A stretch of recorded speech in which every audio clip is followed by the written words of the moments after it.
Syrian Air Force destroys terrorist ammunition warehouses and eliminates scores of them in Beijing and Khan Sheikh.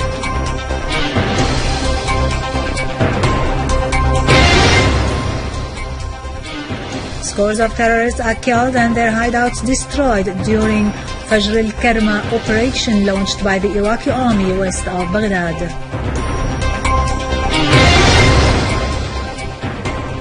The Yemeni army liberates al-Labnat camp in al-Jawf from al-Qaeda elements and targets Saudi positions in Najran and Zahran.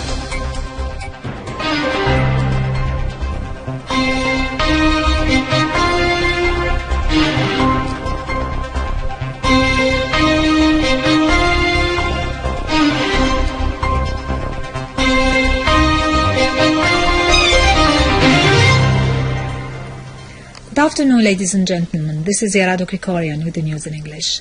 We start our bulletin with the news on the ground. In Daraa suburb, a terrorist hideout was destroyed by Syrian Arab army units, and the terrorists inside were killed near the of Walad in the direction of the airport. They were also killed in the villages of An-Nuaima, Tafas, and Nasib. The Syrian Arab army, moreover, destroyed a terrorist hideout near al-Bashar cemetery, downtown Daraa, eliminating a number of terrorists. In Damascus countryside, an ammunition warehouse belonging to the terrorist organizations was destroyed by the Syrian Air Force, and scores of armed men were killed in the vicinity of Beijing and Khan Sheikh. A mortar gun podium was destroyed near Al-Nashabiyah and Hamouriya in eastern Ghouta. The Syrian Air Force also dealt severe blows to terrorist gatherings in various areas in Damascus suburb, eliminating scores of them. In Homs countryside, Syrian Arab army units have eliminated a large number of armed men while they were trying to infiltrate from Al-Misherfe in the direction of Khattab village and others in Asan and Ain Hussein. The armed terrorist groups, including Jabhat al-Nusra, have embarked over the past days on constantly attacking a Thala military airport in Al-Suwaida countryside to place it under their control. A large number of terrorists provided with various kinds of weapons have been recruited for this purpose, namely to get access to the airport. However, their ongoing attempts have all failed in confrontation of the Syrian Arab army units and people's defense groups. Hundreds of terrorists have been killed and their armored and machine gun provided vehicles have been destroyed. The hideouts the terrorists had used as a place from which they launched their attacks on the airport were all demolished. Syrian Air Force targeted their gatherings around the airport and dealt severe blows to them in the villages of Ad-Dara, Walad and Sheikh Hussein, a move that formed a decisive factor in securing the airport and its surroundings. In Iraq, Army and People's Defense Forces killed 12 terrorists and destroyed 15 terrorist dens during an operation at dawn today in Al-Karma area, west of Baghdad. Iraqi sources said that Iraqi warplanes destroyed 5 cars and an armored vehicle, in addition to 1 rocket launcher. The Iraqi army also attacked ISIL positions in Heat district in Al-Anbar province, killing 23 terrorists. In Yemen, the army and People's Defense groups shelled Saudi military positions, destroying 4 military vehicles in Al-Makhrouq area in Najran. The Yemeni army also fired more than 40 rockets and Damesh military camp in Zahran area south of Asir region, inflicting heavy losses on Saudi border guards and causing material damages to military facilities. In Egypt, 1 army officer was killed and 3 soldiers were injured in an explosion which targeted a military vehicle in Asyut Street in Al-Arish region, north of the country. Meanwhile, security forces in Aswan arrested 5 terrorists affiliated with the Muslim Brotherhood after taking part in acts of violence against the state. The Egyptian army also captured 4 top-wanted terrorists and confiscated more than 20 rifles and pistols. Iranian Deputy Foreign Minister for Arab and African Affairs Hussein Amir Abdullahian stressed that resorting to military approach to solve problems and crises in the area is totally unconstructive, pointing out that political dialogue is the only means towards solving problems. Following his meeting with the Saudi Foreign Minister Adel al-Jubair in Jeddah during an emergency summit for the Islamic Cooperation Organization, Abdullahian made it clear that dialogue and cooperation are the basic elements to get out of the problems in the region, adding that we had informed the Saudi side during the meeting that all parties will benefit from the political approach. With this, we conclude our news for today. Thank you for watching. For more details about Syria and the region and to view this bulletin again, you can always visit our Facebook page, Syria TV channels. You may also watch the Syrian satellite channel live on YouTube. Now to latest business and market news with Serena, but after a short break. Stay tuned.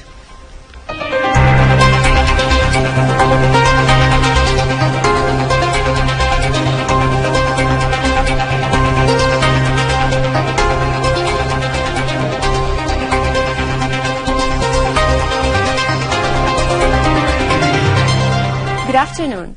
Prime Minister Dr. Wael al-Halaqi affirmed that the close relations between Syria and Iraq require boosting bilateral relations in all fields. Al-Halaqi clarified during a meeting with the Iraqi Minister of Water Resources that Syria and Iraq form a strategic dimension for each other.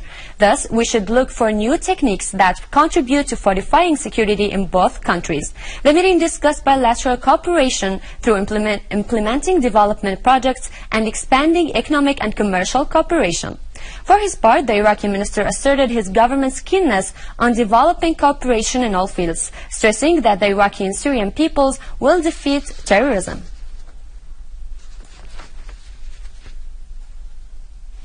Minister of Administrative Development and Minister of Transportation stressed the importance of cooperation between the two ministries in order to launch the administrative development projects, which contributes in developing the capacities and enhancing the department's work.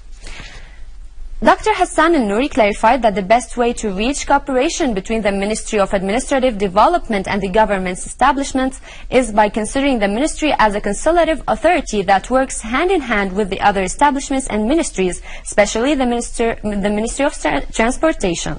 For his part, Minister of Transportation clarified the importance of the administrative development in the ministry in order to upgrade work and reach the aspired goals of the plan, which will positively affect in developing and enhancing the ministry's performance during this stage, pointing to the cooperation success in the project of Tartus City, which formed a real challenge to the mutual efforts exerted by both ministries.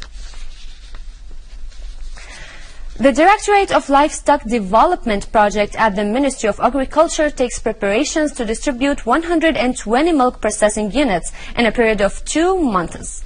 In cooperation with the International Fund for Agricultural Development to follow up the financial aspect for the repayment of loans, the director of the project asserted that financing the units of milk processing will focus on the project's villages like Al-Ghab and Al-Salamiya, as each production unit provides 5 teams. Moreover, the production units are of high quality, matching Syrian standards and providing competitive products in both local and foreign markets. Furthermore, the projects demand that 50% of the loans should be distributed to women. The total loans value amount to 1 million Syrian pounds. 500 kilograms of milk will be proceeded per day. The Central Bank of Syria has set the exchange rate of the US dollar against the Syrian pound at 276.30 for the banks and 276.37 for the exchange companies. Moreover, the Central Bank of Syria has set the exchange rate of the US dollar against the Syrian pound for transfers at 275. On the other hand, the euro exchange rate against the Syrian pound was set at 311.61 for the banks and 311.70 for the exchange companies. Brent crude oil was stable today, as strong demand was unable to lift prices in an oversupplied market, as an expected fall in the U.S. crude production due to the relatively high cost of producing shale has prevented further weakness.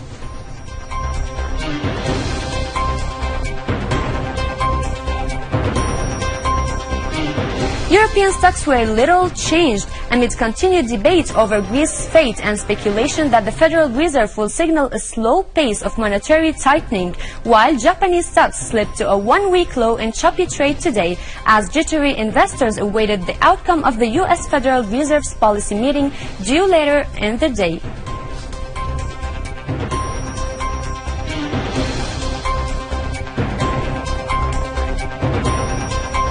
gold added to overnight losses to hover near $1,180 announced today, as investors waited for a Federal Reserve's statement for clues on the timing of a U.S. interest rate hike.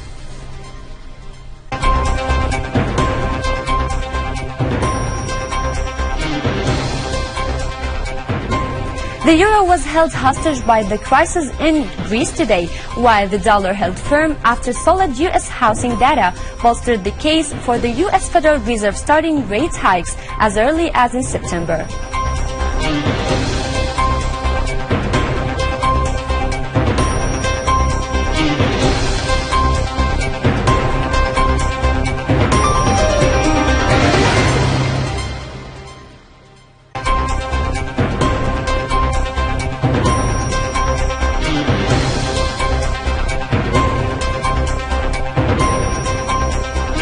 With this, we conclude our economic news for today. Thank you for watching and goodbye.